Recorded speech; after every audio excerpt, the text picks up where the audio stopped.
Bismillahirrahmanirrahim. Assalamualaikum warahmatullahi wabarakatuh.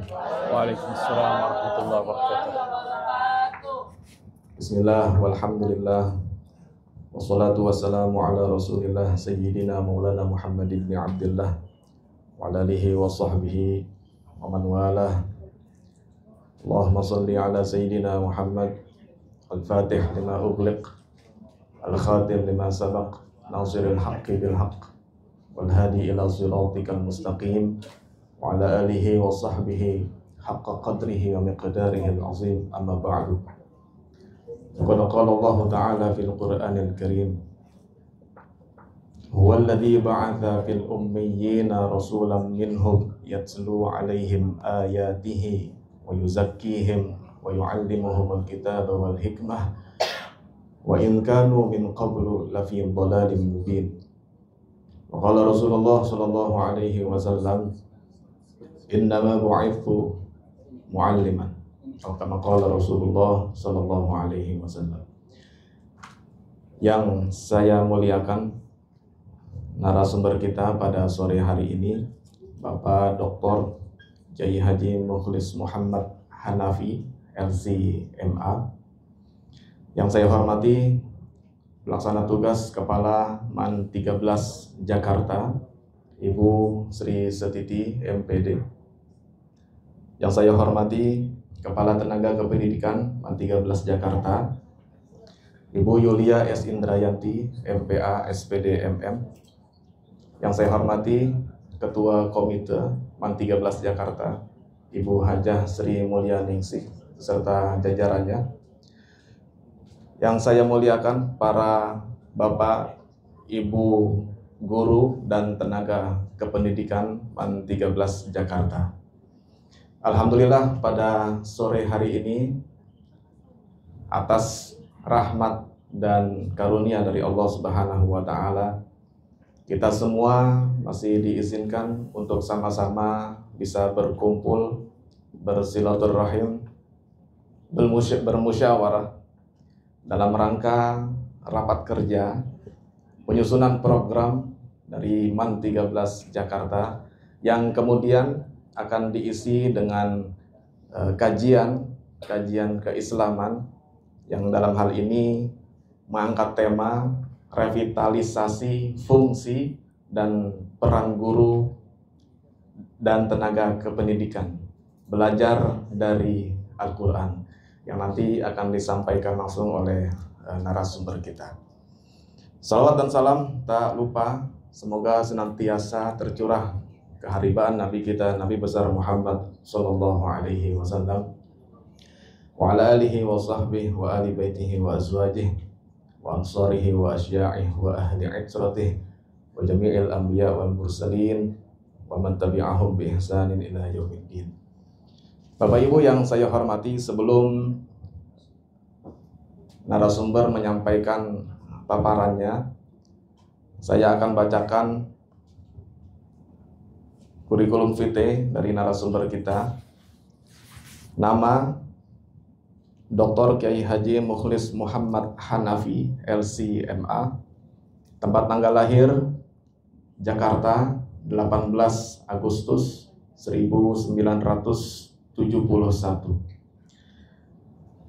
Saat ini beliau bertugas sebagai Sekretaris Utama Badan Amil Zakat Nasional Republik Indonesia dari tahun 2022 sampai dengan sekarang.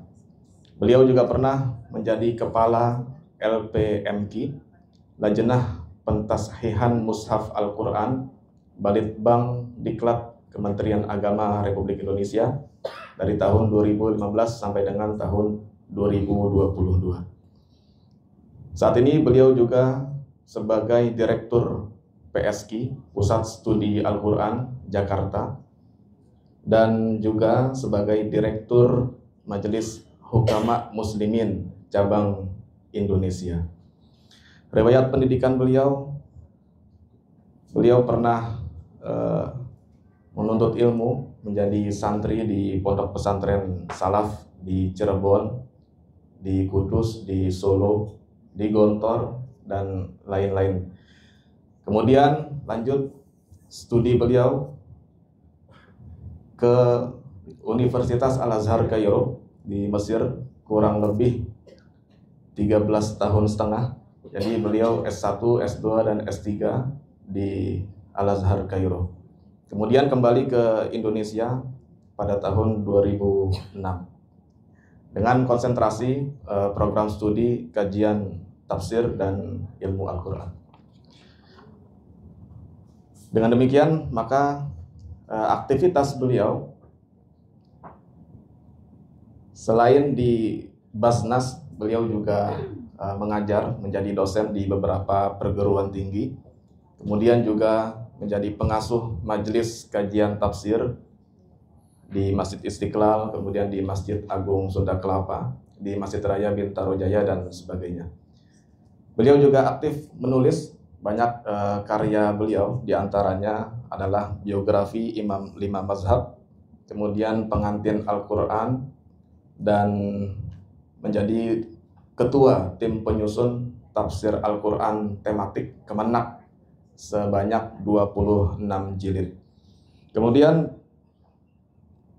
di antara pengalaman beliau pernah menjadi penerjemah forum atau konferensi internasional, di antaranya konferensi tingkat tinggi Asia Afrika, KTT OKI, dan lain sebagainya. Beliau juga pernah menjadi penerjemah tamu kehormatan Presiden Republik Indonesia mulai tahun 2006 di era pemerintahan Presiden SBY, dan mungkin kita masih ingat waktu itu King Salman, Raja Arab Saudi, pernah datang ke Indonesia, dan yang menjadi penerjemahnya adalah narasumber kita pada hari ini. Boleh aplausnya?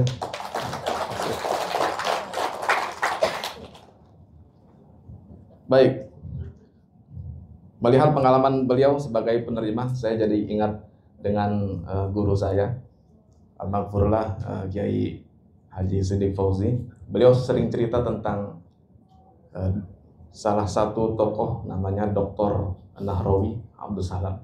Beliau juga selalu mendampingi Presiden Soekarno pada saat itu untuk menjadi penerjemah dalam bahasa Arab. Bapak Ibu yang saya hormati, sebelum masuk ke materi, kurang afdol rasanya kalau tidak pantun. Belum.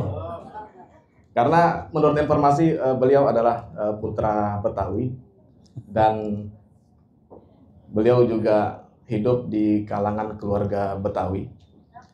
Dari menikah juga dengan keluarga ulama Betawi. Salah satu pahlawan nasional dari tanah Betawi, yaitu almarhumlah Kiai Haji Nur Ali Bekasi. Di sini ada dua guru Kiai dari Bekasi. Tiap hari Kiai Haji Nur Ali. Siang terang ke Jambu Lubuk, kita raker sambil jalan-jalan. Pasang kuping biar terang, jangan pada ngantuk. Narasumber bakal ngasih pencerahan. Langsung saja kami berikan kepada yang saya muliakan, Bapak Dr. Kiai Haji Mukhlis Muhammad Hanafi LCMA. Padanya kami persilakan.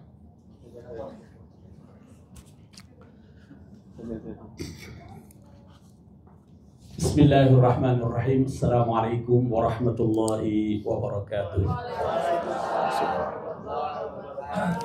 Alhamdulillahi rabbil alamin. Wassalatu wassalamu ala asyrafil anbiya wal mursalin sayyidina wa maulana Muhammadin wa ala alihi wa ashabihi ajma'in. Allahumma salli ala sayyidina Muhammadin al-fatihi lima ughliq والخاتم لما سبق ناصر الحق بالحق والهادي إلى صراطك المستقيم وعلى آله حق قدره ومقداره العظيم. Yang saya hormati Ibu PLT Kepala Madrasah Aliyah Negeri 13, Ibu Kepala Tenaga Kependidikan MAN 13, Komite Sekolah ya MAN 13, Bapak Ibu guru dan juga tenaga kependidikan di lingkungan Madrasah Aliyah Negeri 13 yang saya banggakan. Saya sangat berbahagia pada kesempatan sore hari ini dapat bersilaturahim dengan Bapak Ibu sekalian. Insya Allah dalam waktu 1 jam ke depan kita akan berbagi pengalaman, berbagi pengetahuan tentang apa yang menjadi perhatian kita bersama dalam meningkatkan kualitas pendidikan anak-anak kita ya. Saya ingin disclaimer terlebih dahulu di awal, saya bukan seorang motivator. Jadi ini bukan training motivator. Kalau dilihat dari CV saya tadi itu, saya tukang ngaji. Jadi sore ini kita mungkin lebih banyak ngaji saja. Mudah-mudahan, ya kalau dilihat dari latar belakang pendidikan saya, tafsir Al-Quran, tafsir dan ilmu-ilmu Al-Quran memang agak sedikit jauh dengan dunia pendidikan. Walaupun kita bisa berkata dalam Al-Quran itu ada sejumlah petunjuk isyarat tentang pendidikan. Tapi Al-Quran itu bukan buku pendidikan. Sama halnya di dalam Al-Quran itu ada tidak kurang dari 750 sampai 1000 ayat yang mengandung isyarat ilmiah, sains. Tapi Al-Quran bukan buku sains. Saya ketika di Lajnah Pentasihan itu menyusun 19 judul buku tafsir ilmi tentang penciptaan manusia dari perspektif Al-Quran dan sains, penciptaan alam semesta. Bahkan terakhir buku itu dikembangkan bukan hanya dalam bentuk film-film pendek yang kita sebarluaskan di YouTube, tetapi kita buatkan juga buku, apa istilahnya ya, buku bacaan tambahan lah untuk siswa-siswi Madrasah Aliyah yang kita beri judul Belajar Biologi Bersama Al-Quran. Itu sudah diterbitkan oleh Kementerian Agama, Lajnah Pentasihan Mushaf Al-Quran. Mungkin bisa minta ke Bu Eti itu ya, minta itu. Belajar Biologi Bersama Al-Quran. Itu turunan dari buku-buku tafsir ilmi. Tapi kita tidak bisa berkata bahwa Al-Quran itu buku sains. Nah, jadi sebenarnya pendidikan ini bukan cangkir kopi saya. Tetapi karena ada sejumlah ayat yang mengandung isyarat tentang pendidikan, maka barangkali sore ini saya akan berbicara tentang pendidikan dari perspektif Al-Quran. Menarik tadi ayat yang dibacakan oleh Ustaz Yasir, surah Al-Jumu'ah ayat yang kedua. Ayat ini sebenarnya menegaskan tentang tugas dan fungsi seorang rasul. Yatslu alaihim ayatihi wa yuzakkihim wa yu'allimuhumul kitab wal hikmah. Di sini ada tilawah, ada tazkiyah, ada ta'lim. Ini 3 hal ini kan yang Bapak Ibu lakukan kan. Tazkiyah, pendidikan karakter, menanamkan integritas, mengajarkan, membacakan, menuntun, membimbing. Ini tilawah, tazkiyah, ta'lim. Jadi sebenarnya tugas yang Bapak Ibu sekalian lakukan itu adalah tugas Nabi dan Rasul. Maka berbahagialah Bapak Ibu sekalian yang menjalankan fungsi seorang Nabi dan Rasul.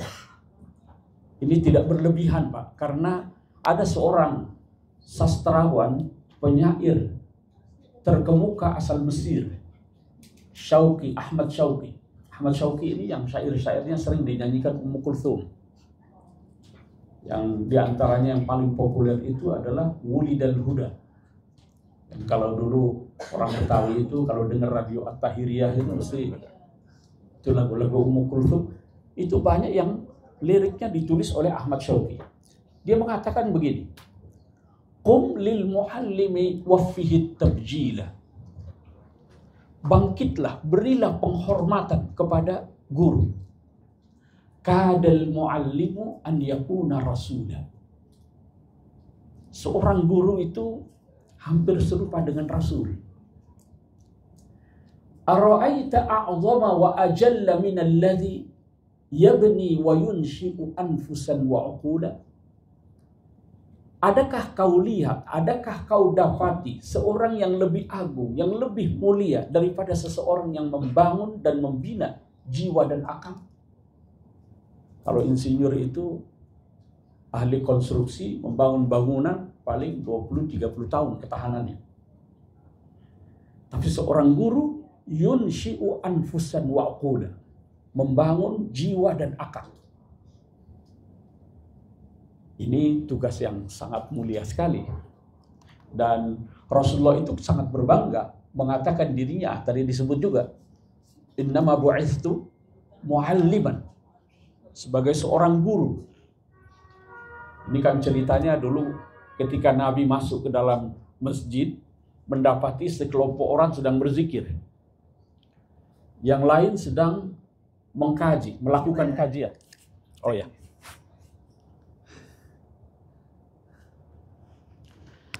Yang lain melakukan kajian. Lalu Nabi katakan, yang berdoa dan berzikir ini bagus. Semoga Allah menerima doa-doa dan permohonan mereka. Lalu kemudian yang ini yu'allimun wa yata'allamun, mengajar dan belajar. Lalu Nabi duduk bersama mereka. Lalu mengatakan, innama bu'ithtu mu'alliman. Jadi lebih mulia dari yang majelis-majelis zikir tadi itu. Ya. Masuk. Baik. Ketemu. Ya. Nah, Rasulullah sebagai seorang guru itu tidak diragukan lagi. Kita bisa lihat hasilnya itu dari para sahabat yang sangat tangguh sekali. Yang dalam Al-Quran dikatakan radhiyallahu anhum wa radu anhu. As-sabiquna al-awwaluna minal muhajirina wal ansar walladzina ittaba'uuhum bi ihsanin radhiyallahu anhum wa radu. Itu hasil didikan Rasulullah. Sehingga ada seorang ulama yang namanya Al-Qarafi, dia mengatakan begini, "Lau lam yakun li Rasulillahi mu'jizatun illa ashabahu lakafauhu." Sekiranya Rasulullah itu tidak punya mukjizat yang lain sebagai bukti kenabiannya dan hanya punya para sahabatnya saja, itu bisa cukup sebagai bukti bahwa beliau sebagai seorang nabi yang diutus oleh Allah Subhanahu wa taala dan berhasil mendidik generasi yang sangat tangguh sekali. Ya. Nah, itu sekedar pengantar. Menarik tadi dari ayat yang dibacakan, surah Al-Jumu'ah ayat kedua. Sekarang kita bicara tentang apa yang menjadi rujukan kita dalam mendidik. Sebelum ke situ, kita biasa membanggakan ya, anak-anak kita kalau ada yang masuk perguruan tinggi favorit, itu kan bangga sebagai seorang guru kan. Sekolah juga biasanya ditetapkan sekolah unggulan itu di antara indikatornya ketika ada alumni-alumninya yang berhasil. Rasulullah kira-kira begitulah. Itu kan sahabatnya diakui Al-Quran radhiyallahu anhum wa radu anhu. Dari mana kita merujuk? Atau apa yang kita rujuk sumber dalam menggali nilai-nilai pendidikan dalam Al-Quran? Dalam ayat tadi itu dikatakan huwallazi ba'atsa fil ummiyina rasulan minhum. dari kata minhum. Apa itu minhum?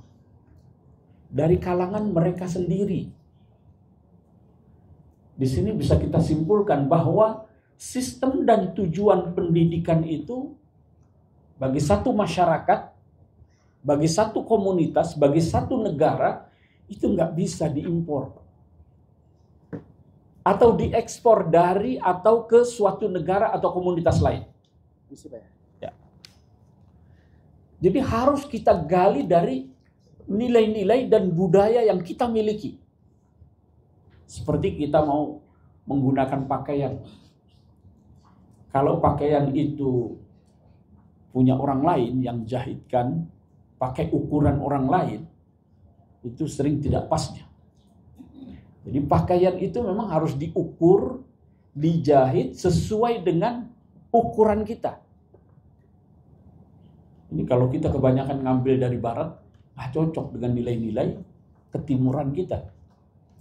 Jadi harus kita gali dari nilai-nilai yang kita miliki. Sebagai umat Islam tentu kita punya Al-Quran dan Sunnah. Sebagai bangsa kita punya nilai-nilai Pancasila. Nah, inilah nilai-nilai yang menjadi sumber dalam menggali sistem pendidikan kita ini.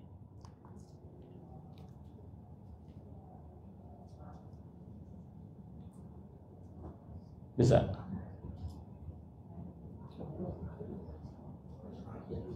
Gak apa-apa deh Pak.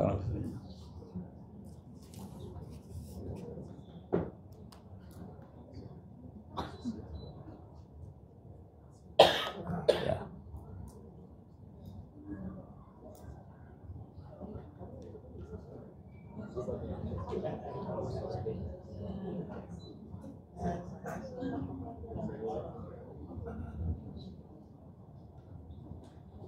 Atau ada komputer yang bisa tadi? Filenya kan bisa di ini.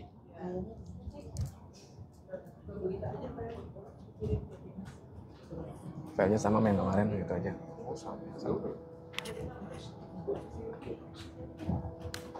Ya.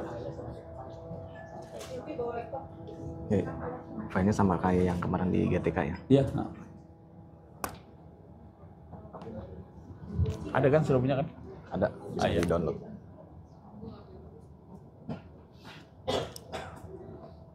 Baik, kita lanjut ya. Sekarang kita lihat ya definisi pendidikan kita ya, dalam Kamus Besar Bahasa Indonesia saja yang umum ini.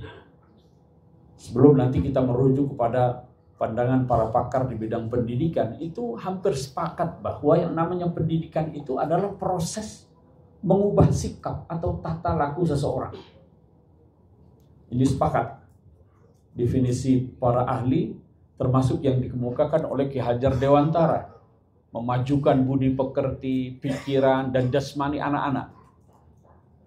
Itu kalau kita lihat definisi pendidikan. Nah, dalam Al-Quran itu salah satu judul tafsir tematik yang kita susun 26 jilid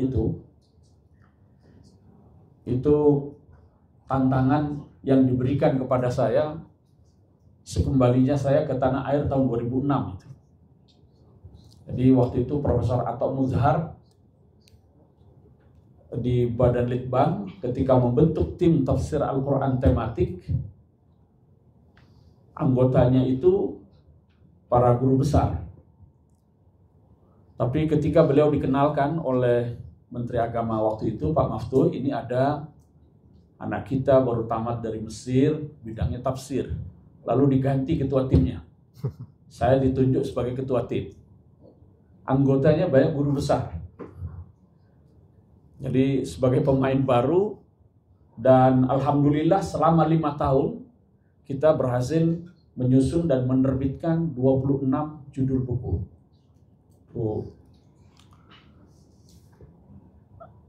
Kalau kita lihat, di situ ada satu buku tentang pendidikan generasi muda. Kalau kita lihat Al-Quran, pendidikan itu, kalau di perguruan tinggi keagamaan Islam itu ada kata tarbiyah. Fakultas Tarbiyah. Nah, sekarang ini ditambah keguruannya. Tarbiyah dan keguruan. Kata tarbiyah itu dari kata robaba atau roba. Ini satu akar kata dengan rob, yang artinya secara sederhana kita terjemahkan Tuhan. Saya sempat berdebat lama ketika kita menyempurnakan tafsir Al-Quran Kementerian Agama dari 2016-2019. Saya cenderung yang ingin menambahkan di setiap kata Rob itu dengan pemelihara, supaya jelas distingsinya. Karena kalau hanya disebut Tuhan, itu masih abstrak. Tuhan yang seperti apa? Allah ya Tuhan. Tapi ketika kita sebut Tuhan pemelihara, itu tekanannya lebih terasa. Tapi waktu itu tim lebih memilih, pada saya ketua tim, hanya kita demokratis lah, cenderung untuk tetap setia kepada terjemahan yang sudah sangat populer, bahwa Rob itu diartikan Tuhan. Karena dari kata rububiyah ini, Roba itu mengandung makna memiliki, menguasai, membimbing, mengawasi. Itu dikata rububiyah. Jadi kata tarbiyah itu mengandung makna-makna tadi. Maka sudah betul itu kalau diterjemahkan pendidikan tarbiyah itu. Dia bukan sekedar pengajaran. Kan dalam Al-Quran, dalam hadis itu ada 3 istilah terkait. Ada tarbiyah, ada ta'lim, ada ta'dib. Tarbiyah dengan ta'dib, adabani rabbi, itu dari kata adab, itu pendidikan karakter. Berbeda dengan ta'lim yang sekedar pengajaran. Jadi pendidikan itu adalah proses penumbuhan dan pengembangan potensi peserta didik untuk mencapai kesempurnaan hidup. Itu yang kita lakukan. Begitu juga kata ta'dib atau adabani. Ini dari kata adab, akhlak mulia atau akhlak terpuji. Jadi ta'dib itu juga adalah proses pembentukan karakter. Proses pembentukan akhlak mulia dalam diri peserta didik. Ini saya kira pengertian-pengertian yang standar dulu sebelum nanti kita masuk kepada tantangan kita sebagai guru di era sekarang ini. Tujuan pendidikan dalam Al-Quran itu kemana sih arahnya? Saya kutipkan ayat dalam surat Ali Imran ayat 79. Yang menyatakan, maka li basharin an yu'tiyahu Allahul kitaba wal hukma wan nubuwata thumma yaqula lin-nasi kunu ibadan li min dunillah. Di sini, walakin kunu rabbaniyina bima kuntum tu'allimuna al-kitaba wa bima kuntum tadrusun. Di sini kata rabbaniyin diartikan pengabdi-pengabdi Allah. Menurut saya ini ya kurang begitu menggambarkan ya pesan yang sesungguhnya. Nanti saya ajak Bapak Ibu sekalian untuk melihat yang ada dalam tafsir Ar-Razi, salah satunya. Di dalam tafsir Ar-Razi, kata rabbaniyin secara umum itu dimaknai sebagai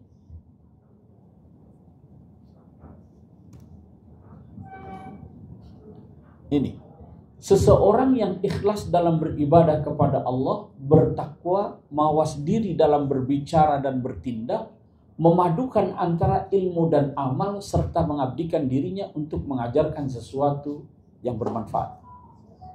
Jadi di sini ada paling tidak ada beberapa pengertian.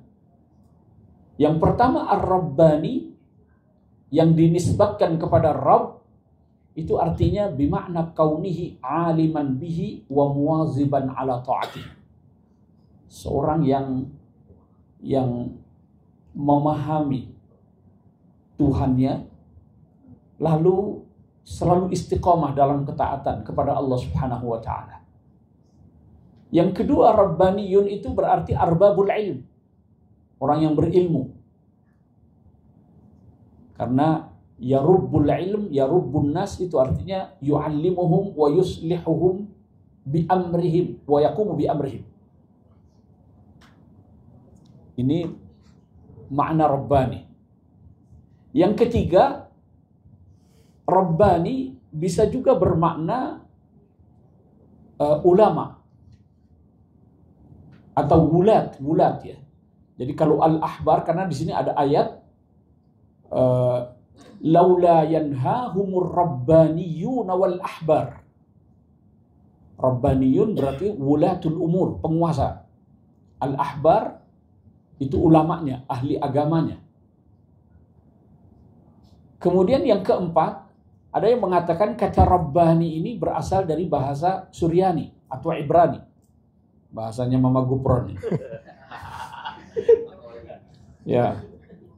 Ada yang mengatakan ini bukan bahasa Arab, ya, tapi bahasa Ibrani atau bahasa Suryani. Yang menunjukkan makna manusia yang berilmu dan beramal atau mengamalkan apa yang diketahuinya, dan menyibukkan dirinya dengan mengajarkan jalan kebaikan. Itu Rabbani. Jadi kalau diterjemahkan pengabdi-pengabdi Allah itu masih, tapi kalau kita lihat 4 makna ini jelas, lebih rinci. Apa yang dimaksud dengan kata Rabbaniyin tadi? Walaupun di ayat itu bima kuntum tu'allimunal kitaba wa bima kuntum tadrusun. Mengajarkan Alkitab, mempelajari Alkitab sehingga memahami betul dan mengamalkan apa yang dia ketahui. Lalu mengajak orang kepada jalan kebaikan. Kan itu sebenarnya yang kita inginkan ya, agar anak-anak didik kita ini memang betul-betul menjadi anak-anak yang berintegritas, dekat dengan Tuhannya, berilmu, beramal, lalu mengajak orang kepada kebaikan.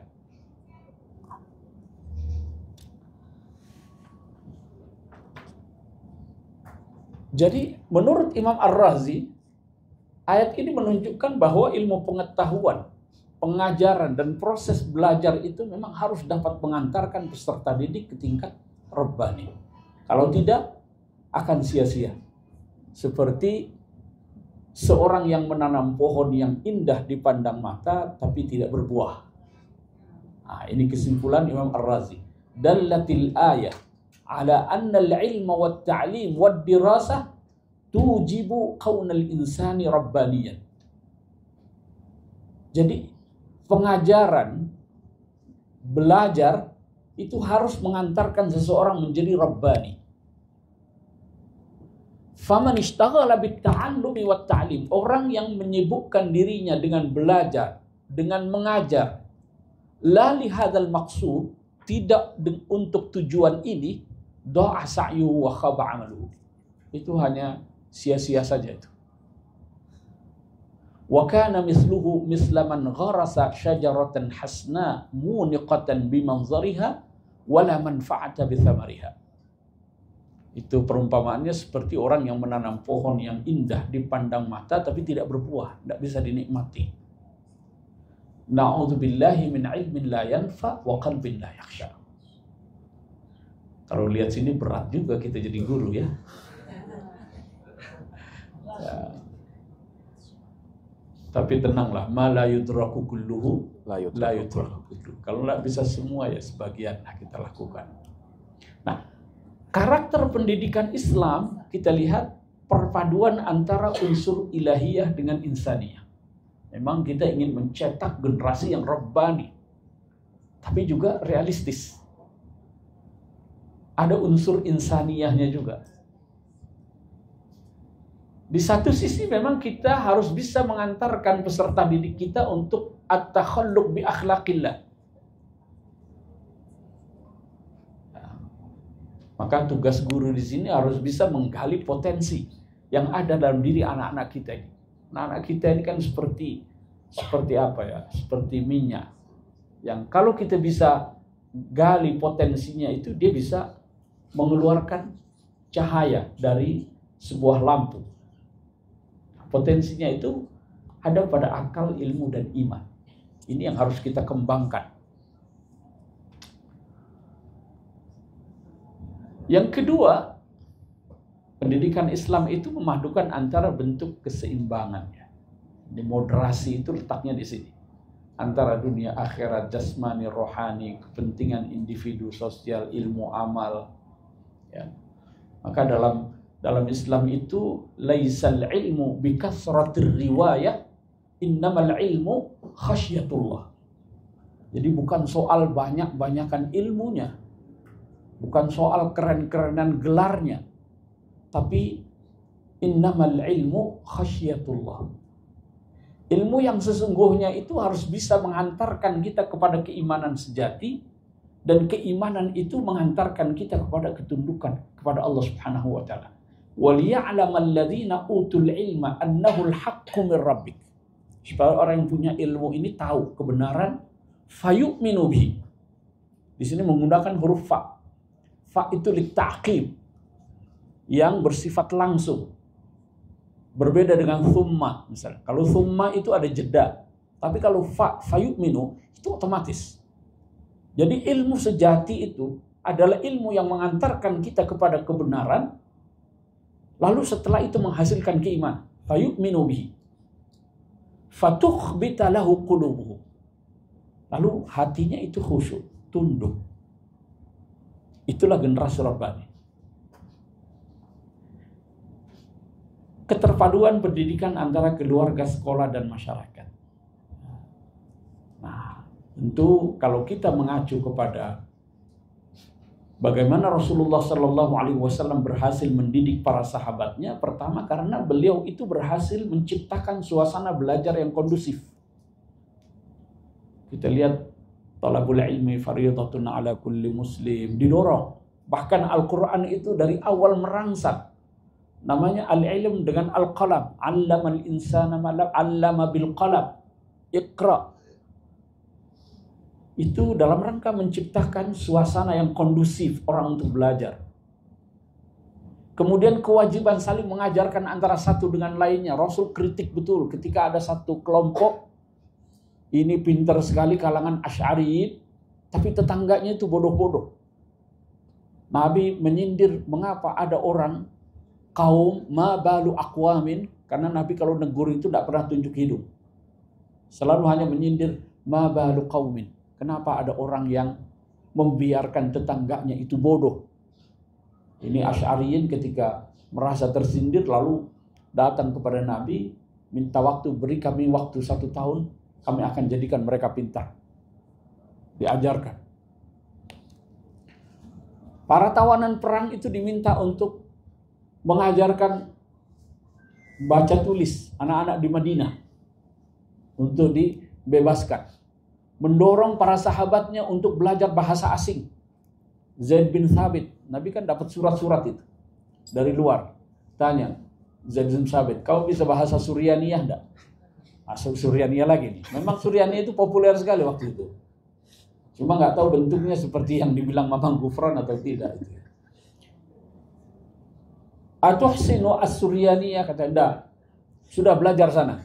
Lalu Zaid bin Thabit itu belajar fi 17 yauman. Hanya 17 hari dia belajar bahasa Suryani. Jadi mendorong para sahabatnya untuk belajar. Ya. Itu faktor keberhasilan pendidikan Rasulullah. Dan Nabi itu secara pribadi dia kan sosok yang memiliki daya tarik sendiri ya. Jadi ucapannya, tindakannya, keputusannya itu diterima oleh semua kalangan karena dia kalau ngomong itu kan kalau memerintahkan sesuatu pasti dia sudah lakukan duluan. Seia sekata. Nah, jadi keteladanan di sini menjadi sangat penting.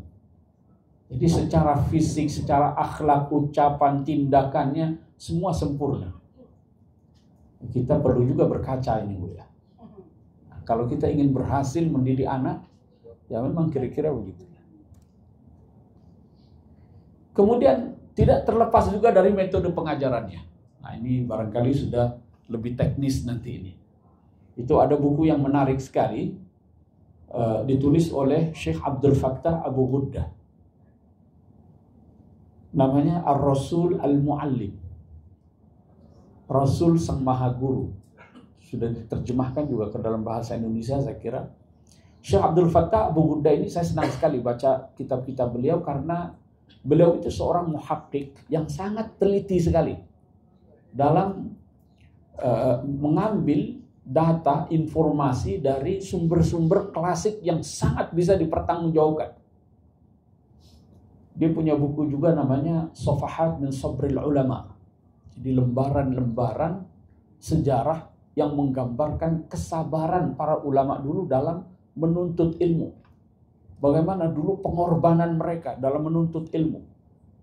Itu saya kalau dulu masa-masa kuliah kalau sedang lagi malas-malas baca buku itu jadi semangat. Memotivasi diri ya. Bagaimana ilmu-ilmu keislaman yang sekarang kita warisi itu tidak dibangun dengan kemewahan. Dibangun dengan keprihatinan. Tapi di balik keprihatinan itu ada keikhlasan. Ada keberkahan. Sehingga bertahan ilmu itu. Ada satu lagi bukunya yang saya baru menikah itu usia 29 tahun. Setelah selesai S2 baru saya berani menikah. Itu ada buku yang sangat menghibur saya sekali. Karya beliau itu namanya Al-Ulama Ul-Uzzab Alladzina Atharul Ilma Ala Zawaj. Kalau yang ngerti bahasa Arab mesti tahu. Jadi ulama-ulama yang rela menjomblo karena lebih mendahulukan ilmu daripada kawin. Nah, itu diantaranya Imam Nawawi. 45 tahun sampai meninggal itu tidak menikah. Tapi karyanya sampai sekarang masih. Ibnu Jarir At-Tabari, Ibnu Taimiyah, yang karya-karyanya segudang itu hasil tidak menikah. Nah, kalau kita merujuk kepada misalnya buku-buku ini tentang bagaimana Rasulullah Shallallahu Alaihi Wasallam mengajar dan mendidik, ini saya ingin mengajak kita mengaji Al-Quran, mengaji sirah. Bukan berarti saya ingin mengajak Bapak Ibu sekalian ke belakang, karena yang namanya nilai itu saya kira dia lintas generasi, lintas zaman. Hanya bungkusan dan kemasannya itu yang boleh jadi berbeda. Tapi kalau nilai, dia tidak berbeda. Rasulullah berhasil karena mengajar dengan keteladanan. Rasulullah berhasil dalam mendidik dan mengajar karena sangat memperhatikan kondisi anak yang diajarkannya. Dilihat-lihat ya. Mengajarkannya itu bertahap. Kalau kita lihat Al-Quran, cara mendidik Al-Quran, metode dakwah atau metode pendidikan Al-Quran, kita lihat Al-Quran itu kan ada yang disebut ayat Makkiyah, lalu ayat-ayat Madaniyah. Ayat-ayat Makkiyah itu fokusnya paling tidak pada 3 hal. Pertama, menanamkan tentang tauhid. Yang kedua, tentang nubuwah dan risalah, tentang kenabian. Yang ketiga, tentang hari akhir. Belum ada soal hukum-hukum. Halal haram belum ada. Mengapa? Karena ini dulu yang ditata. Keyakinannya. Keyakinan tentang Allah yang menjadi sumber asal mereka. Dan keyakinan tentang kemana nanti mereka akan berakhir, hari akhir. Al-mabda wal ma'ad. Kemudian satu lagi, karena Allah memberikan tuntunan melalui seorang nabi dan rasul, maka harus ditekankan keimanan tentang wahyu ini, tentang risalah, tentang kenabian, sebagai orang yang menjadi utusan Allah membawa pesan-pesan ilahi. 3 hal ini dulu. Belum ada halal dan haram. Maka kalau dalam dakwah kita ini sedikit-sedikit haram, sedikit orang lari. Kan direbut dulu hatinya. Ya.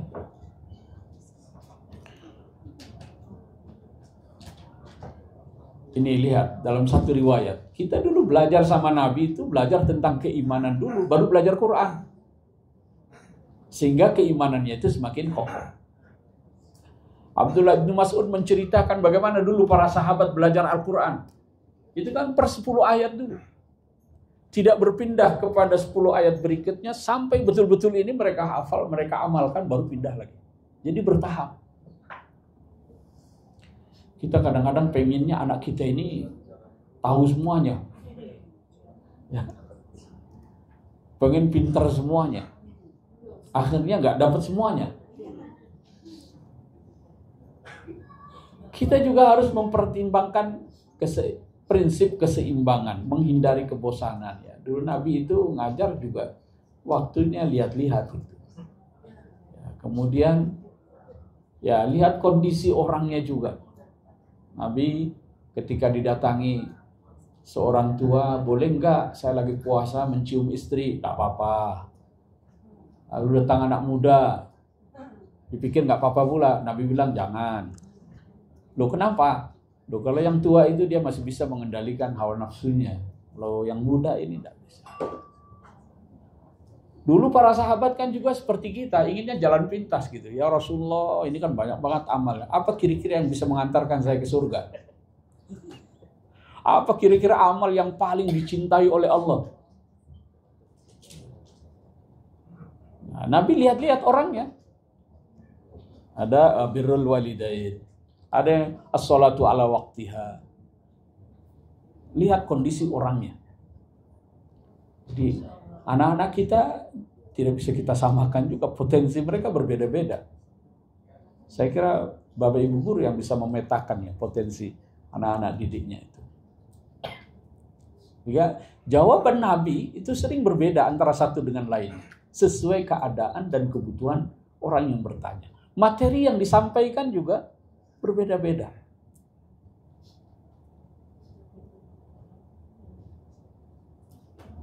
Menggunakan metode dialog dan tanya jawab ya. Ini juga Nabi kalau kita lihat ya. Bagaimana mengajak para sahabatnya itu untuk berpikir,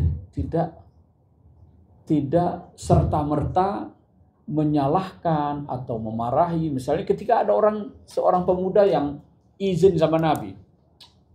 Ya Rasulullah, boleh nggak saya berzina? Kata Nabi nggak mengatakan nggak boleh. Ini ayatnya. Nggak juga. Nabi ajak dia berpikir. Sini. Sekarang kamu punya ibu nggak? Bagaimana kalau ada yang menzinai ibumu? Rela atau tidak? Marah dia. Kamu punya adik perempuan nggak? Kamu punya anak perempuan nggak? Kamu punya bibi nggak? Sehingga kemudian dari situ diajak berpikir sedemikian rupa sehingga dia bisa menemukan kebenarannya. Jadi kita dalam mendidik itu saya kira tidak bisa kita hitam putih begitu ya. Karena orang itu punya perasaan, orang punya pikiran.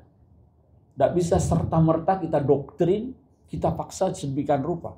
Tugas kita hanya mengantarkan, membimbing. Ya kadang-kadang kita sebagai guru ini terlalu ambisius juga. Kita ingin bikin anak kita ini pinter, bikin anak kita ini. Tugas kita ini hanya mengantarkan. Selebihnya itu ya urusan Allah. Tugas kita hanya mendidik dengan penuh keikhlasan, dengan penuh ketulusan. Selanjutnya hasilnya ya Allah. Yang bikin pintar mereka, yang bikin mereka berhasil itu ya Allah. Tugas kita itu hanya mengajar, membimbing, lalu mendoakan. Itu kan kiai-kiai kita dulu begitu itu. Nggak ada yang bercita-cita muluk-muluk itu dulu. Terus pokoknya anak itu diajar, lalu kemudian didoakan kalau malam. Jadi dengan pendekatan hati itu lebih mantap, lebih bisa menyentuh, dan itu hanya bisa kita lakukan kalau kita sebagai seorang guru ini memiliki itu tadi, keikhlasan dalam mengajar. Karena saya sering mengumpamakan ketel yang berisi teh itu tidak mungkin mengeluarkan sirup. Dia pasti mengeluarkan teh. Artinya kalau kita ingin menyajikan hidangan berupa minuman teh, maka kita harus isi ketel itu dengan teh. Jangan isi dengan sirup. Artinya kalau kita ingin mendidik generasi yang rabbani, maka kita yang harus memulainya. Memiliki sifat-sifat rabbaniyah itu tadi. Karena faqidus syai' la yu'ti. Orang yang tidak punya, tidak mungkin bisa ngiri. Yang tidak punya, tidak mungkin bisa memberi. Ketel berisi sirup, pasti akan mengeluarkan sirup. Dia tidak mungkin bisa memberikan teh. Kira-kira begitu. Faqidus syai' la yu'ti. Jadi, terlepas dari metode yang diterapkan, ya. Ini saya kira ini hanya contoh saja ya.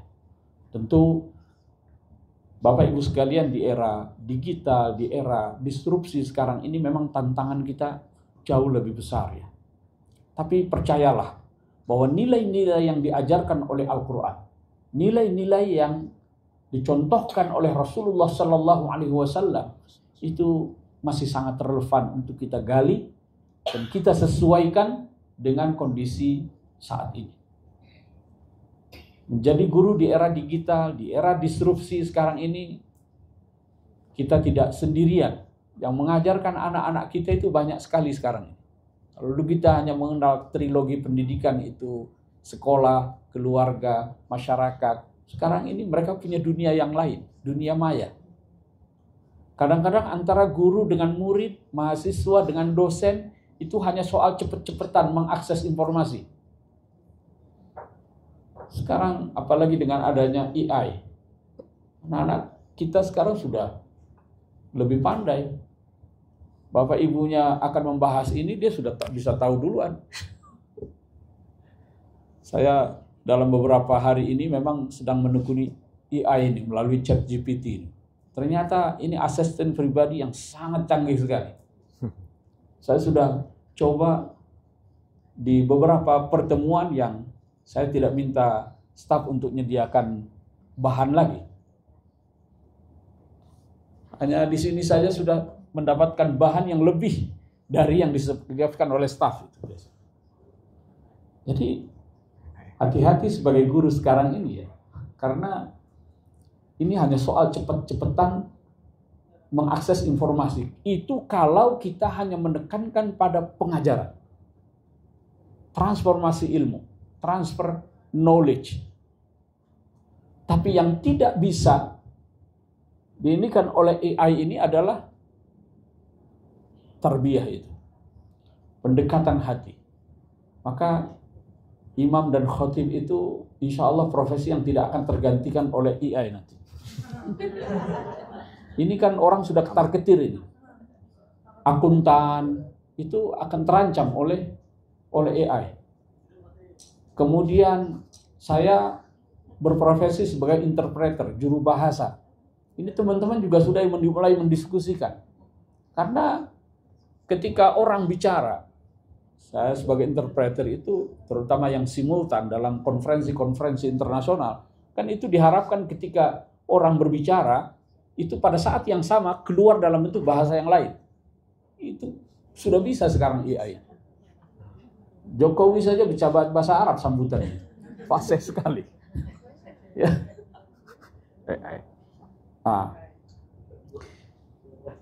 Kemudian banyak profesi nanti yang akan gulung tikar. Tapi saya yakin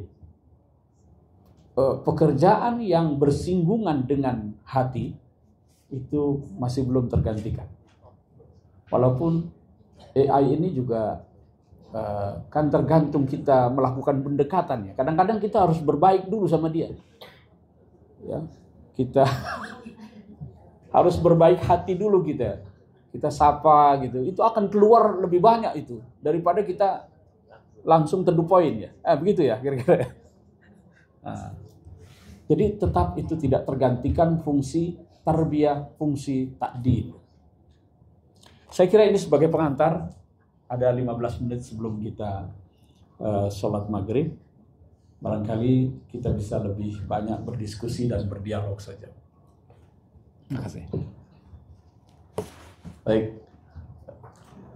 luar biasa yang disampaikan oleh narasumber kita pada sore hari ini yang berkaitan dengan tugas dan fungsi kita sebagai guru. Kemudian beliau menjelaskan dari perspektif Al-Quran dan tafsirnya, dan juga beliau menjelaskan dari hadis-hadis Rasul SAW. Untuk selanjutnya masih ada waktu sekitar 15 menit. Mungkin dari Bapak Ibu ada yang ingin disampaikan. Kita batasi untuk 15 menit ini cukup untuk 3 orang penanya. Silakan. Bu Ita, Bu Suro, dan Bu Fitri.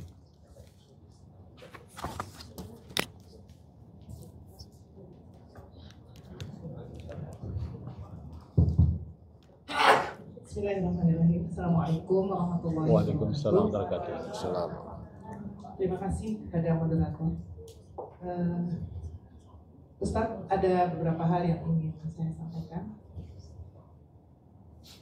Di dalam Al-Quran itu hanya ada isyarat tentang pendidikan. Sedikit sekali, mungkin tidak ada ayat-ayat yang berbicara secara langsung tentang pendidikan. Setelah kita breakdown ke bawah, perkataan-perkataan para ulama gitu ya tentang pendidikan yang bersumberkan dari Al-Quran itu luar biasa. Dan sangat menampar saya ketika tadi saya mendengarkan bahwa pendidikan itu harus mampu mengantarkan seseorang itu menjadi roban. Jika tidak, maka pendidikan itu sia-sia. Pertanyaan saya, yang pertama, bagaimana jika guru tersebut belum menjadi roban? Usaha-usaha apa yang harus dilakukan agar guru tersebut bisa menghasilkan generasi atau peserta didik yang roban? Yang kedua, di era disrupsi ini, kadang-kadang kualitas pendidikan itu ditentukan hanya dan hanya prestasi akademik dan non-akademik. Kurang menitik beratkan pada pendidikan karakter, ya. Walaupun bunyi dari kurikulum Merdeka dengan penguatan proyek profil pelajar Pancasila itu nomor 1 adalah religius. Tapi kadang itu termarginal, tidak mengangkat. Yang terangkat justru bagaimana gotong royongnya, mandirinya, dan lain sebagainya. Walaupun itu baik. Bagaimana sikap kita menghadapi ini? Lalu yang ketiga, yang ingin saya tanyakan, bagaimana kita ya sebagai saya kebetulan bergelut di bidang kesiswaan yang berhadapan langsung dengan peserta didik. Gen Z ini loh, Ustaz, ya, yang mereka itu punya karakter tidak terlalu mereka itu karakternya adalah harus logis. Sesuatu itu harus logis. Ini mengarah akhirnya mereka itu segala sesuatu itu harus tidak bisa abstrak, harus real. Saya khawatir ini lama-lama generasi kita terseret kepada tidak percaya kepada hal yang begitu. Nah, ini sebuah keprihatinan sendiri bagi kami sebagai seorang. Demikian saja pertanyaan ataupun keprihatinan dari saya sebagai seorang pendidik. Terima kasih. Assalamualaikum warahmatullahi wabarakatuh. Waalaikumsalam. Ditampung dulu ya. Baik. Lanjut pertanyaan dari Bu Ita. Silakan.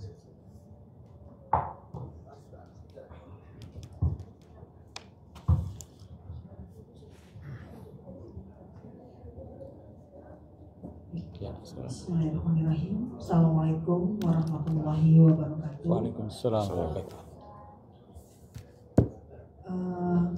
Yang ingin saya sampaikan adalah pertanyaan terkait dengan mengajarkan kedisiplinan siswa di sekolah. Ketika siswa melakukan sebuah kesalahan, mungkin kita melihatnya itu hal yang ringan atau sepele lah. Misalnya siswa tidak memakai baju dengan rapih. Nah, kebetulan di sekolah kami, di madrasah kami memberlakukan sistem poin. Nah, misalnya tidak menggunakan baju rapih, itu poinnya 2. Terus tidak menggunakan ciput, kan sebenarnya konsepnya adalah menutup aurat, tapi di situ peraturan tidak menggunakan ciput, poinnya sekian. Taruhlah misalkan siswa ini kesalahannya hanya tidak rapih pakaiannya dan tidak menggunakan ciput. Terakumulasilah poinnya misalnya menjadi 100. Nah, saya ingin mendengar pandangan dari Ustadz. Ketika mengambil keputusan untuk mengembalikan siswa tersebut, gitu ya, dengan kesalahan adalah tadi yang seperti itu, gitu, terakumulasi poin gitu. Nah, itu bagaimana menurut Ustadz? Apakah kalau tadi kan Ustadz menyampaikan ya kita hanya mengantarkan gitu kan, selebihnya ya. Itu yang pertama. Lalu yang kedua, ketika Rasulullah memberikan cara bagaimana menjadi guru atau pengajar atau pendidik, yaitu suri tauladan dari diri sendiri dulu. Nah, kalau tadi pertanyaan Nusron bagaimana guru yang belum robani, nah, yang saya mau tanyakan bagaimana cara Rasulullah memberikan sanksi mungkin kepada sahabatnya atau kepada anaknya dan seterusnya. Nah, terakhir Ustaz, ketiga, ketika misalnya ada siswa nih melakukan kesalahan, nah diberikan sanksi harus menuliskan ayat Al-Quran dengan jumlah yang banyak. Yang saya khawatir bukan yang mungkin ini penilaian pribadi saya aja. Saya khawatir anak ini malah jadi menulis Al-Quran itu jadi sebuah beban berat gitu kan. Sementara kan harusnya itu menjadi menulis Al-Quran itu sesuatu yang baik gitu kan gitu. Untuk belajar ini malah jadi beban yang berat gitu. Sama seperti ketika melakukan kesalahan harus menghafal Al-Quran gitu kan. Nah, saya ingin mendengarkan pandangan dari Ustaz. Terima kasih. Assalamualaikum warahmatullahi wabarakatuh. Assalamualaikum warahmatullahi wabarakatuh. Silakan Bu Fitri. Terakhir. Terima kasih. Assalamualaikum warahmatullahi wabarakatuh. Waalaikumsalam warahmatullahi wabarakatuh. Saya guru BK. Esensi dari pendidikan kan memang ujung-ujungnya adalah pendidikan karakter. Kalau dalam disiplin ilmu saya, dalam ilmu psikologi, karakter itu kan terbangun dari sebuah pembiasaan yang berulang-ulang, lalu sehingga menjadi sebuah pembiasaan yang berulang-ulang yang lama-lamaan menjadi terinternalisasi dalam diri siswa tersebut atau orang tersebut. Di MAN 13 saya pikir pembiasaan sudah cukup bagus ya dalam hal pengantaran. Tadi kita berharap menjadi siswa-siswa yang robani gitu. Kita juga di rumah juga dengan anak-anak kita pun demikian gitu ya. Tapi ini fenomena yang terjadi banyak sekali gitu ya. Pembiasaan yang baik-baik itu ternyata saya juga nggak tahu yang mana salah gitu. Pembiasaan yang baik-baik tersebut ternyata hanya ada di sekolah tok gitu. Jadinya kalau kita lihat lagi alumni kebetulan ada beberapa misalkan kayak ponakan saya gitu ya yang sudah di MAN 13 kok tidak terinternalisasi pada 3 tahun kita mengajarkan, membiasakan gitu ya. Itu kalau tadi kita belajar dari ulama, kalau kita ya mengajarkan, tarbiyah, memberi contoh gitu ya. Terus kita mendoakan gitu. Nanti urusannya tuh anak seperti apa itu urusannya yang punya tuh anak gitu kan urusan Allah gitu. Tapi rasanya kita sebagai pendidik merasa gagal. Kita sudah membuat sedemikian rupa gitu ya, seperti itu. Begitu juga dengan anak ya, sebenarnya hampir sama gitu ya, kita membiasakan, menginternalisasikan. Tapi terus yang di pondok pun sama gitu. Taruhlah kalau yang di MAN 13, lingkungan itu kan sangat mempengaruhi juga ya Ustadz ya gitu. Kita sudah membiasakan yang baik di sekolah, tapi kita nggak tahu juga di rumah gitu kan. Tapi kalau di pondok justru gitu, yang 3 tahun, yang 6 tahun gitu, yang secara full time ada di pembiasaan baik gitu. Justru saya juga melihat fenomena akhir-akhir ini kok kebiasaan itu hilang ketika kembali ke masyarakat luas gitu. Banyak yang hilang, mungkin ada gitu ya, doa orang tuanya, doa gurunya mungkin yang sampai ke langit ke-7 jadi mustajabah, itu jadi anak yang soleh gitu. Tapi ini fenomena yang terjadi banyak sekali, pun tidak menutup kemungkinan itu yang alumni-alumni MAN 13 itu hanya terjadi 3 tahun pembiasaan itu hanya ada di lembaga pendidikan saja gitu. Ini sebuah tamparan sebenarnya ya buat kita semuanya. Mohon pencerahannya Ustaz. Ya. Terima kasih. Baik, ada 3 penanya, masing-masing memiliki pertanyaan yang berbeda. Pertanyaan pertama dari Ibu Suro tentang pendidikan itu bertujuan untuk menjadikan peserta didik menjadi pribadi yang robbani. Tapi ketika dalam kondisi guru yang belum menjadi guru yang robbani, kira-kira apa yang harus dilakukan? Kemudian yang kedua, nilai religius itu merupakan tujuan utama pendidikan nomor 1. Tapi yang ada yang diutamakan bukan religiusnya, tapi nilai-nilai yang lainnya. Kemudian yang ketiga, masalah Gen Z yang berpikir harus logik, harus real. Khawatir nanti kedepannya Gen Z ini tidak percaya kepada hal-hal yang sifatnya abstrak, yang sifatnya gaib. Silakan untuk ditanggapi untuk pertanyaan yang pertama. Baik, terima kasih. Ini pertanyaannya bisa satu sesi tersendiri. Tapi sebenarnya ada benang merahnya, yaitu kita semua merasa risau ya tentang pola hidup anak-anak kita sekarang ini, terutama anak-anak generasi Z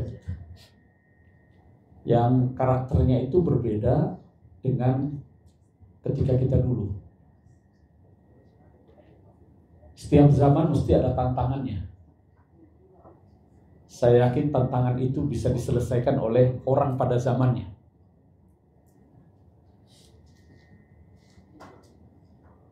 Kita sebagai seorang guru, sebagai orang tua, sebagai pendakwah, bahkan Rasul sekalipun itu kan ditegaskan wa ma'alar rasuli illal balagul mubin.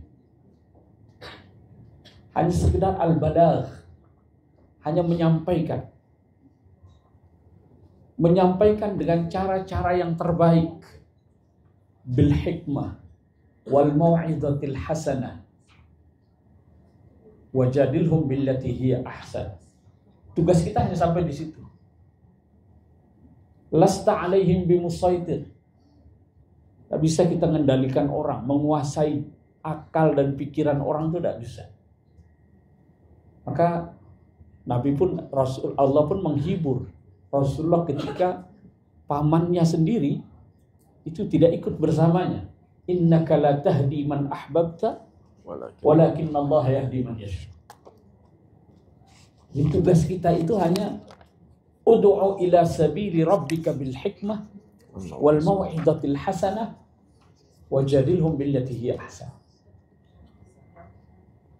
Tentu dengan cara-cara yang Al-Quran ajarkan, yang Rasulullah terapkan, dengan cara yang kasih sayang, dengan cara yang lemah lembut. Fabima rahmatin minallahi linta lahu walau kunta fazzan ghalizal qalbi lan faddu min hawlik. Ini kan pendekatan hati. Hati yang lembut, penuh kasih sayang gitu. Kadang-kadang kita nggak sabaran. Ya. Karena kita ingin anak kita ini segera benar. Karena itu. Sehingga kita tidak sabar. Ya. Padahal ini muaranya. Suara yang keluar dari hati itu akan mudah diterima oleh hati. Sebenarnya kuncinya dari sini. Memang kalau mau dibuat turunannya, variabelnya, indikatornya, memang ini tugas Bapak Ibu sekalian. Seperti dalam pertemuan yang difasilitasi oleh GTK itu, saya kata tantangan kita kalau kita bersepakat bahwa tujuan pendidikan kita itu harus bisa menghasilkan generasi Rabbani, mari kita buat turunannya, indikatornya nih, Rabbani seperti apa. Sehingga sekarang ini kan tuturnya segala sesuatu harus terukur ya. Parameternya itu. Nah, ini tugas kita merumuskan. Ya. Bagaimana kalau belum bisa sampai ke sana? Ya, la yukallifullahu nafsan illa wus'aha. Kita hanya ditugaskan untuk melakukan, memberikan yang terbaik. Memang sekarang ini bukan hanya Gen Z ya, tapi manusia modern sekarang ini. Pernah baca tulisan Denny J.A. beberapa tahun yang lalu, bahwa tantangan agama sekarang ini adalah menghadapi sekularisme dan rasionalitas kayak tadi. Itu bergeser orang sekarang pemahamannya tentang agama itu. Karena semakin rasional kehidupan manusia modern sekarang ini. Nah, kembali lagi kepada nilai-nilai agama. Jadi sehebat apapun terpaan itu, kalau akarnya itu menghunjam ke dalam, dia tidak akan goyah. Maka pendidikan karakter yang Rabbani tadi, kalau itu tertancap ke dalam, itu akan sehebat apapun nanti terjangan angin ataupun ombak, dia nggak akan goyah di bawah. Semakin dalam dasar samudra, dasar lautan, itu walaupun di atas itu ombak bergulung sampai 10 meter, tapi kalau dia dalam lautannya itu, di bawah itu akan kelihatan tenang. Di bawah tenang, walaupun di atasnya itu. Jadi kalau ininya kuat, sehebat apapun terpaan, tantangan dalam hidup, dia akan berhasil melewatinya. Nah, selanjutnya bagaimana kita menanamkan pendidikan karakter ini? Ini nanti tadi juga ada bersinggungan ya. Yang pertama dengan yang ketiga. Terkait dengan pembiasaan. Memang kalau dalam teori pembentukan akhlak ya, itu misalnya yang dikemukakan oleh Al-Ghazali, Ibnu Maskawi misalnya, itu kan bermula dari yang namanya khawatir. Kita hidup ini kan banyak bisikan-bisikan ini. Lalu kemudian kita memilih, menentukan, oh lakukan, jangan lakukan, oh nanti aja. Lalu akhirnya kita putuskan. Di situ ada iradah. Begitu diwujudkan, iradah yang dilakukan secara berkali-kali itu akan menjadi adah pada akhirnya, akan menjadi kebiasaan yang refleks. Akhlak itu adalah sesuatu yang kita lakukan tanpa pikir, karena sudah terbiasa itu. Nah, sekarang kembali kepada metode pembiasaan ini. Sering sekali kita dalam mendidik itu, dalam mengajarkan itu, bersifat doktrin, bersifat paksaan yang untuk pembiasaan. Saya hidup di pesantren 6 tahun itu yang penuh dengan pendisiplinan yang dengan paksaan. Saya di Pondok Modern Gontor itu hidupnya dengan lonceng, dengan bel, semua diatur dengan itu. Terlambat sedikit, itu kena hukuman. Bahkan dulu, kalau sekarang sudah tidak boleh ada tempeleng. Dulu biasa sekali tempeleng. Bahkan saya satu kamar dengan bagian keamanan di pengurus OPPM dulu, organisasi pelajar pondok modern, itu sampai ada yang disediakan pakai sarung tinju mukulnya itu. Zaman itu masih begitu. Sekarang sudah tidak boleh. Untuk menanamkan pembiasaan. Tapi kita lupa. Kita tidak menyentuh sisi ininya. Maka saya kira dalam proses pembiasaan yang tidak kalah pentingnya itu adalah menanamkan kesadaran. Memahamkan bahwa ini baik, ini tidak baik. Itu saya kira jauh lebih membekas. Saya 6 tahun hidup dalam lingkungan yang penuh dengan paksaan tadi itu, dalam rangka pembiasaan. Dengan setelah itu, saya mondok yang tradisional, tapi sehari-hari kita dengan kiai. Kiai tidak banyak bicara, ngajarkan ini, enggak. Tapi dengan hidup bersama, kita melihat apa yang dilakukannya, itu lebih membekas. Jadi pendidikan dengan sistem mu'ayasyah. Mu'ayasyah itu mungkin patronisasi kali ya. Jadi nempel sehari-hari itu lebih membekas daripada bersifat doktrin atau ya pembiasaan. Sama kita juga dalam berkarir di birokrasi itu. Saya pertama baru datang itu saya punya 2 mentor. Di bidang birokrasi itu dulu almarhum Maftuh Basyuni, Menteri Agama. Karena saya pulang langsung diajak oleh beliau, termasuk yang memperkenalkan saya untuk menjadi interpreter di istana itu ya beliau ini. Yang banyak memberi kesempatan. Jadi dengan kita mu'ayasyah bersama beliau, bawa tasnya, nyiapkan bahannya, tahu sikap, kita bisa banyak belajar lebih dari ya mungkin kita belajar secara teori. Di bidang akademik, saya dari awal ikut Prof. Quraisy Shihab di Pusat Studi Al-Quran. Saya tidak pernah belajar berguru dengan beliau di bangku kuliah. Tapi dari mu'ayasyah, kita bisa banyak belajar. Dan itu jauh lebih membekas. Jadi mungkin Bapak Ibu sekalian bisa menciptakan suasana yang kondusif bagi anak-anak itu untuk belajar bukan hanya pengetahuan tapi juga bagaimana mereka melihat keseharian guru-gurunya, lingkungan di sekolah. Saya kira itu akan jauh lebih membekas. Pembiasaan dengan apakah itu dengan poin, apakah dengan hukuman, itu bagus, tapi akan lebih bagus lagi kalau disertai dengan membangun kesadaran. Karena disitulah rohnya. Pendidikan Islam itu sudah lama kehilangan rohnya. Ini kritik dari Wahiduddin Khan. Seorang cendekiawan pemikir asal India. Dia keras sekali mengkritik sistem pendidikan Islam. Yang dikatakan sudah kehilangan rohnya.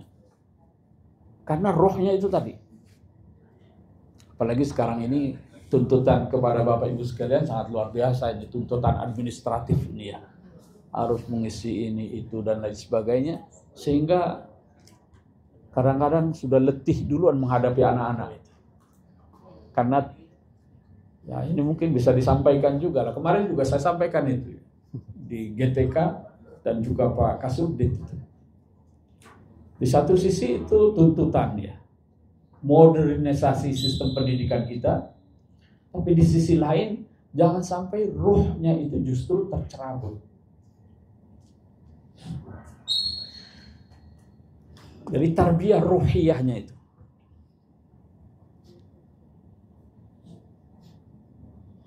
Saya kira secara umum itu ya.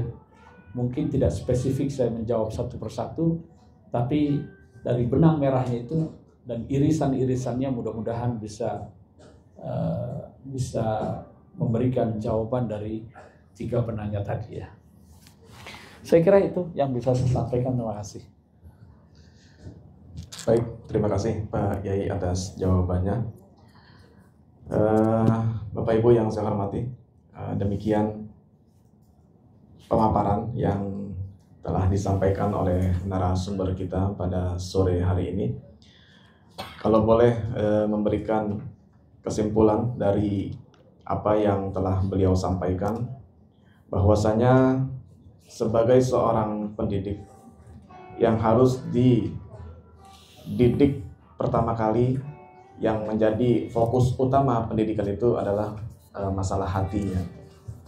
Kalau hatinya sudah kuat, maka pendidikan akan menciptakan generasi yang robbani. Kemudian yang kedua adalah keteladanan.